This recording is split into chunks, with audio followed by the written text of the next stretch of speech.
បាទជំរាបសួរបងប្អូននេះគឺម្រេចមួយមុតដែលខ្ញុំត្រូវវិចខ្ចប់យកទៅដាក់ជូនភ្ញៀវបាទ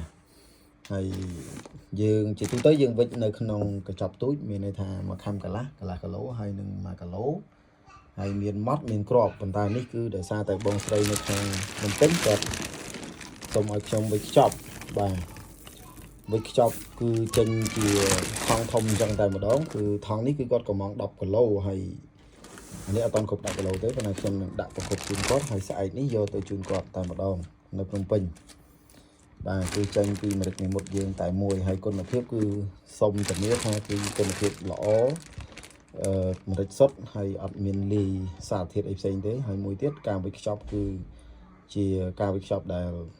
ត្រឹមត្រូវហើយយើងមានអនាម័យល្អហើយមួយយ៉ាងទៀតម្រេចនេះគឺជាម្រេចថ្មីបាទអញ្ចឹងមិនមែនយកម្រេចរាប់ឆ្នាំយកទៅខ្ចប់ជូនលក់ជូនដល់បងប្អូនឬក៏ជាអ្នកដែលគាត់យកទៅលក់បន្តទេអញ្ចឹងសូមបញ្ជាក់ថាការរៀបចំរបស់យើងគឺយកចិត្តទុកដាក់ធ្វើម៉េចដើម្បីឲ្យមានគុណភាពល្អអនាម័យហើយសុវត្ថិភាពទៅដល់អ្នកប្រើប្រាស់ក៏ដូចជាអ្នកដែលគាត់យកទៅចែកចាយបន្តបាទសូមអរគុណ